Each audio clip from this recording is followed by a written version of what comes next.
இந்த வைத்தியர் வெளியில போயிருக்கிற மாதிரி தெரியுது. யார் யாது சொன்னது நான் வெளியில போயிருக்கேன்னு? இவ்வளவு நேரம் இங்க அடியில தான் நான் ஒளிஞ்சுக்கிட்டு இருந்தேன். அதாவது என் ஞான கண்ணால அதிசயமான மூலிகைகளை தேடிக்கிட்டு இருந்தேன். ஆமா, நீங்க எதை வச்சு நான் வெளியில போனேன்னு சொல்லிட்டு இருந்தீங்க? உங்களை காணும்னு உடனே எனக்கு அப்படி தோணுச்சு. அப்படின்னா உங்களோட கண் பார்வையில தான் ஏதோ ஒரு கோளாறு இருக்கு. நான் கண்டுபிடிச்சிருக்கிற ஒரு மருந்தை கொடுத்து பாக்குறேன். அதை போட்டுக்கிட்டீங்கன்னா உங்க கண்ணு சுத்தமா போயிடும். எனக்கு எந்த கோளாறும் இல்ல. நீங்க தாராளமா என்ன நம்பலாம். இனிமே உங்களுக்கு எந்த பிரச்சனையும் இருக்காது. வாங்க ஐயா, வந்து அந்த ஆசனத்துக்கு எதுக்கு? வைத்தியம் பாக்குறதுக்கு வசதியா தான். நான் நல்லா தான் இருக்கேன். அடம் பிடிக்காதீங்க, வாங்குங்க. அட வாங்க, உட்காருங்க. வேண்டாம், என்ன விட்டு. கண்ணு தெரியாம போட்டு கிழவனுக்கு என் கண்ணுல ஏதோ நெருப்பள்ளி கொட்டின மாதிரி ஒரே எரிச்சலா இருக்கு. அட அப்படிதாங்க இருக்கும். அதுக்கப்புறம் பாருங்க, உங்க கண்ணு கோளாறு பறந்து போயிடும். என்ன கர்மம் இது? என் கண்ணுல என்னத்த ஊத்துன? எனக்கு இப்ப எல்லாமே ரெண்டு ரெண்டா தெரியுது. பாத்தீங்களா, ஆரம்பத்துல உங்களுக்கு எதுவுமே தெரியல. மருந்து போட்டதுக்கு அப்புறம் எல்லாம் ரெண்டு ரெண்டா தெரியுதா? அடே அறிவு கட்டவன, நான் உன்னை சும்மா விட மாட்டேன். அப்படியே போய் கீழே விழுந்துருங்க குருஜி. என்ன அந்த பக்கம் ஓடிக்கிட்டு இருக்கே குருஜி? என்ன நடக்குது? அவர் இந்த பக்கமா இருக்காரு. எங்க வந்து புடிங்க வாங்க. டே கனிமணி, நீங்க என்னடா நாளா தெரியுறீங்க? சந்தோஷம், மகிழ்ச்சி. டே முட்டாளுங்களா, அந்த வைத்தியனை புடிங்கடா. அவனை புடிச்சு என்கிட்ட கொண்டு வாங்க. இன்னைக்கு நான் உன்னை விட மாட்டேன். குருஜி, இது நானு. என்ன மருந்த என் கண்ணுல ஊத்தி தொலைச்ச? எனக்கு என் கண்ணுக்குள்ள ஊசியால குத்துற மாதிரி இருக்க. அது வேற ஒண்ணும் இல்லைங்க. கொஞ்சம் உங்க கண்ணை நீங்களே கசக்குங்க, பிரச்சனை எல்லாம் காணாம போயிடும். கசக்கி தொலைக்கிறேன்.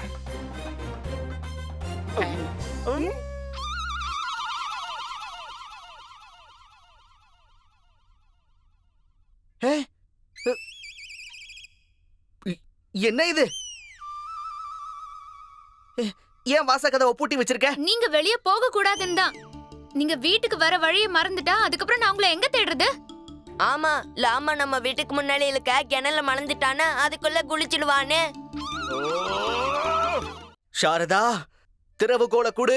இல்ல, என்னால அதை கொடுக்க முடியாது. உங்களுக்கு குணமாகற வரைக்கும் நீங்க இங்க தான் இருந்தாகணும். அடடடடா, நீ ஏன் புரிஞ்சுக்க மாட்டேங்கிற? இது எல்லாம் தாத்தாச்சாரியாரோட சதி திட்டம் தான். அரசவையில இருந்து மட்டும் இல்ல, என்ன விஜயநகரத்தை விட்டே வெளியேற்றணும்னு முயற்சி பண்ணிக்கிட்டு இருக்காரு. எங்க கிட்ட எதையும் சொல்லாத. எங்களுக்கு தெரிஞ்சதெல்லாம் ஒன்னே ஒண்ணுதான். நீ வியாதியால பாதிக்கப்பட்டிருக்க. நீ இப்ப கண்டிப்பா ஓய்வு எடுத்தேதான் ஆகணும். அடடா, எனக்கு வியாதி எல்லாம் எதுவும் இல்ல சாரதா. எனக்கு எல்லாமே ஞாபகம் இருக்கு. ஏன் இப்படி இம்சிக்கிறீங்க? அப்படியா? சரி, அப்ப சொல்லுங்க, நம்மளோட திருமண நாள் என்னைக்கு?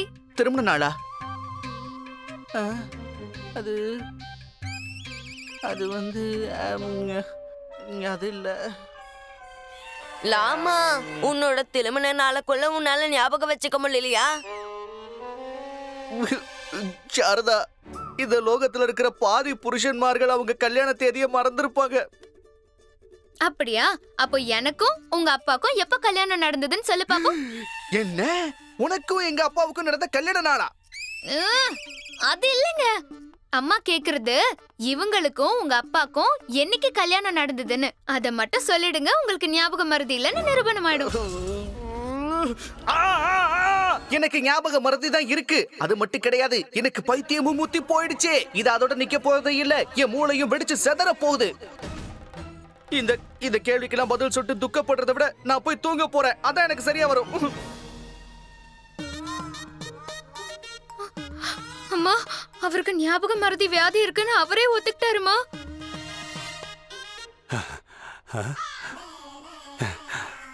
எனக்கு எனக்கு இப்ப கண்ணு நல்லா தெரியுது. அப்படின்னா உங்க கண்ணுக்கு நாங்க ரெண்டு பேரும் நாளா தெரியல குருஜி.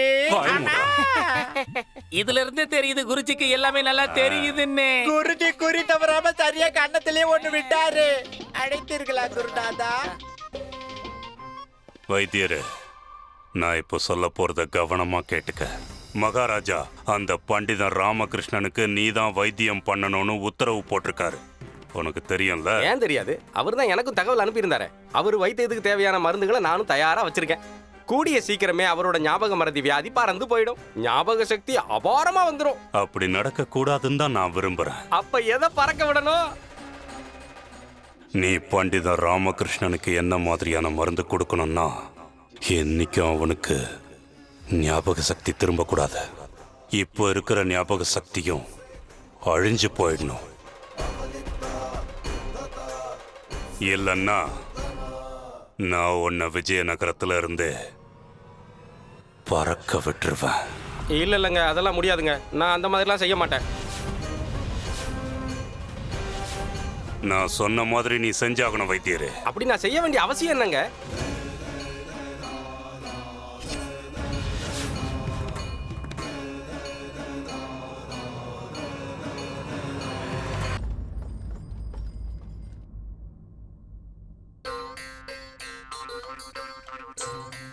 வணக்கங்க. வணக்கம், வாங்க. சாரதா, சாப்பாடு எடுத்துட்டு வா. பிச்சைக்கால் வந்துல காலு. வாங்க வாங்க, உள்ள வாங்க. எடுத்துக்கங்க. எத? அதான் உங்க பைய எடுத்து தரங்க. நான் மாவு எடுத்துட்டு வந்திருக்கேன். மன்னிச்சிருங்கம்மா, நான் பிச்சைக்காரன் இல்ல, வைத்தியன். மகாராஜாவோட உத்தரவுப்படி பண்டிதர் ராமகிருஷ்ணரோட வியாதிய பறக்க விட வந்திருக்கேன். சரி, உள்ள வாங்க.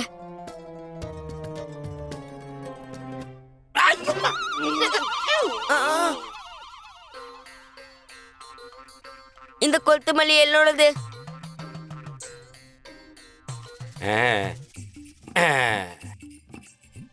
இது ஒரு விசேஷ மருந்து. இத பண்டிதர் ராமகிருஷ்ணருக்கு கண்டிப்பா எப்படியாவது கொடுத்துருங்க. இப்போ என்ன, நீங்க இங்க இருந்து பறந்து போறதுக்கு அனுமதி கொடுங்க. அத கொடுத்துருங்க. அட, நான் இத பிச்சை போட எடுத்துட்டு வந்தேன். நீங்க தான் பிச்சைக்காரர் இல்லையா? அத பத்தி நீங்க கவலைப்படாதீங்க, நான் இதையும் கூட பறக்க விட்டுருவேன்.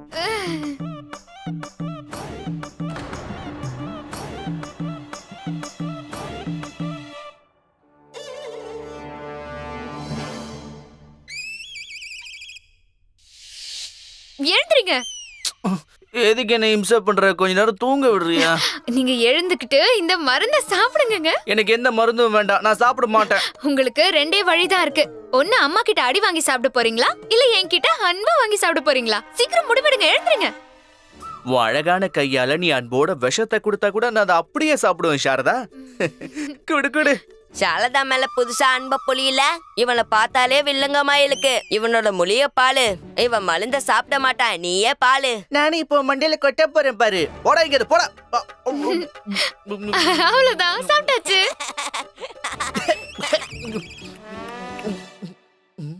இனி உங்களுக்கு சீக்கிரமா குணமாயிடும். உங்களுக்கு வந்திருக்கிற வியாதி நிச்சயமா உங்களை விட்டு ஓடி போயிடும். இப்போ எப்படி இருக்குங்க?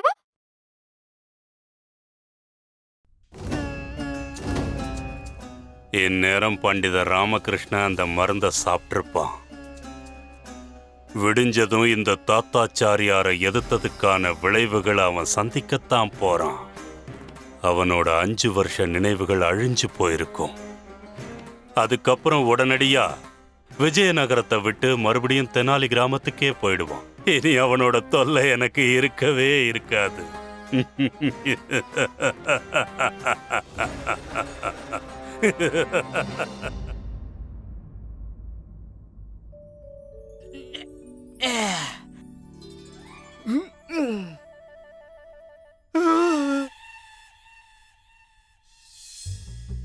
நான் எங்க இருக்கேன்? இவ்வளவு ஆடம்பரமான வீடா? ஓஹோ! ஆனா நான் எப்படி இங்க வந்தேன்? இது கண்டிப்பா ஒரு செல்வந்தரோட வீடா தான் இருக்கணும். ஆனா எனக்கு இங்க என்ன வேலை?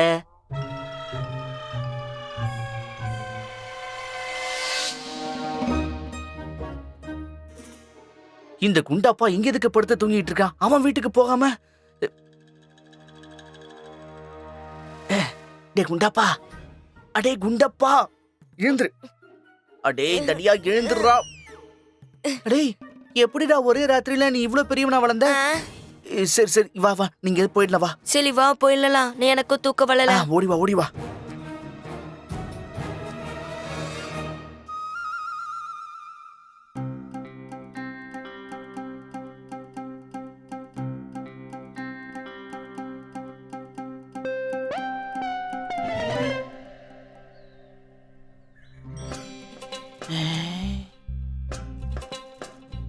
ஆமா, இது எந்த ஊரு?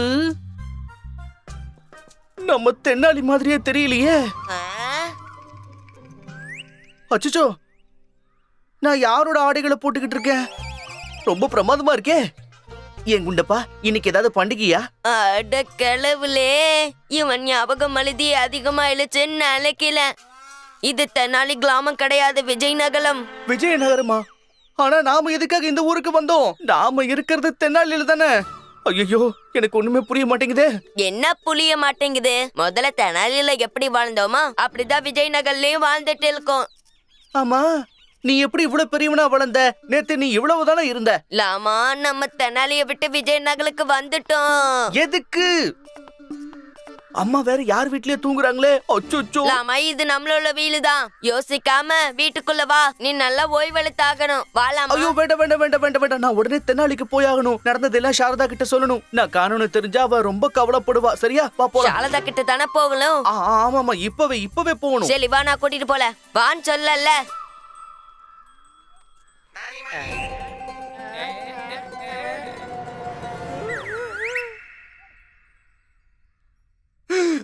ஐயோ, சாரதாவும் இங்கதான் தூங்குறாளா? ஆனா இவ எப்படி இங்க வந்தா? அம்மா வெளியில தூங்கிட்டு இருக்காங்க. அவங்க எந்திரிச்சாங்கன்னா என்ன நடக்குமோ?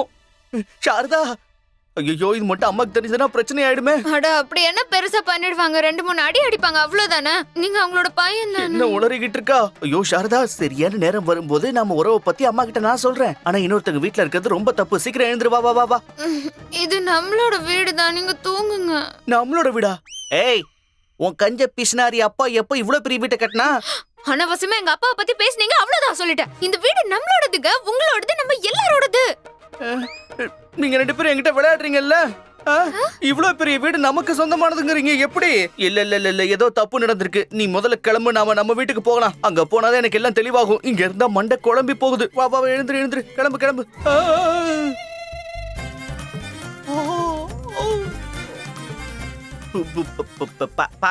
பாயாசம். சாரதா எனக்காக பாயாசம் பண்ணுறதா, அதை என்கிட்ட குடுக்கறதுக்காக இங்க வந்தா. அப்படியே ஊட்டி விட்டு சோர்ந்து போயிட்டா. அதான் இங்கேயே ஓய்வெடுக்க சொல்லிட்டேன். இங்கேயே தூங்கி போயிட்டா. பைத்தியம். பாயாசமா? என்ன பாயாசம்?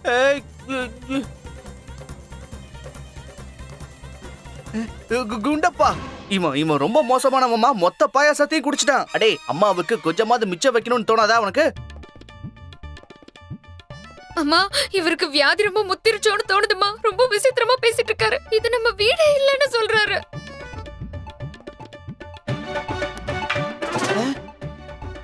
இந்த வீடு சாரதாக்கு சொந்தம் தான். அவ எங்கே போக மாட்டா, இங்கே தான் இருப்பா. நீ போய் படுத்துக்க. சரி, நான் படுத்துக்கிறேன். உங்க உத்தரவை நான் என்னைக்கு மீறி இருக்கேன் அம்மா. நான் போயிட்டு வரேன். கடவுளே, என்ன நடக்குதுங்க? இதெல்லாம் ஒண்ணு கனவு இல்லையே. எங்க போயிட்டு இருக்க? தூங்கதா? அப்போ இந்த மெத்தையில படுத்து தூங்குங்க. சாரதாவுக்கு பக்கத்துலயா?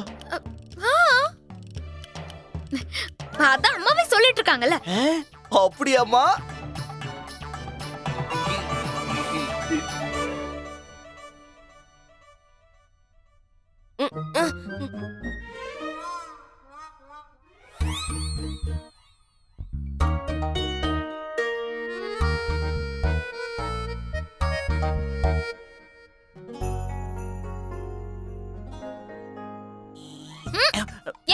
என்ன பண்ணிட்டு இருக்கீங்க? ஒண்ணுல தூங்குறியான்னு பார்த்த. தூங்கு.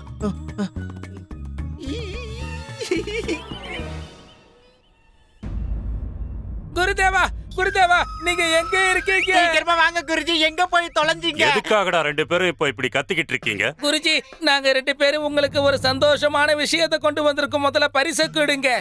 அடே பிச்சைக்கார பசங்களா, ஒரு வேலையாவது பரிசை எதிர்பார்க்காம பண்ணுங்கடா. குருஜி, இந்த செய்தியை நாங்க சொன்னதுக்கு அப்புறம் உங்களால எங்களுக்கு பரிசு கொடுக்காம இருக்கவே முடியாது. சரி சொல்லி தொலைங்க. என்னது அது? குருஜி, அந்த பண்டிதர் ராமகிருஷ்ணனுக்கு கடந்த 5 வருஷமா நடந்த எல்லாமே மறந்து போச்சு. இப்ப நாங்க கண்ணால பாத்துட்டு வரோம். அவனுக்கு எதுவுமே ஞாபகத்துல இல்ல. உண்மையாவா சொல்றீங்க? குருஜி, ஒருவேளை நாங்க சொல்றது பொய்யா இருந்ததுன்னா நீங்க எங்களை தாராளமா தூக்குல தொங்க விடலாம். தூக்குல தொங்க விடணுமா? ஆனா நாங்க பார்த்தது என்னமோ உண்மைதான். என்ன மணி, நம்ம பார்த்தோம்ல, சொல்லு. குருஜி, அந்த ராமகிருஷ்ணா குண்டப்பா கிட்ட ரொம்ப வித்தியாசமா பேசிக்கிட்டு உச்சி இருந்தான். குளிர்ந்துருச்சு. இது பரிசு கொடுக்க வேண்டிய செய்திதான். தாமதப்படுத்தாம கொடுத்து முடிச்சிடுங்க. கொடுக்கறேன், கண்டிப்பா கொடுக்கறேன். நிறைய ஓட்ட நாணயங்களை கொடுக்கறேன். இப்போ நான் சாதகம் பண்ண வேண்டிய நேரம் ஆயிடுச்சு. உன் தலையில இல்லைங்க. இழுக்க. சொல்லுங்க குருஜி. நாம ஒரு மகா யாகத்துக்கு ஏற்பாடு பண்ண போறோம். அத பத்தி இன்னைக்கு நான் அரசவையில அறிவிக்க போறேன். மகாராஜாவுக்கு புண்ணியம் கிடைக்கும், அதோட எனக்கு நிறைய செல்வம் கிடைக்கும். ஆனா குருஜி நீ ஆனா ஊனாலாம் கிடையாது. பண்டிதன் ராமகிருஷ்ணனை என் வழியில குறுக்க வராம தடுத்துட்டேன். இனி என்னை யாராலையும் எதிர்க்க முடியாது.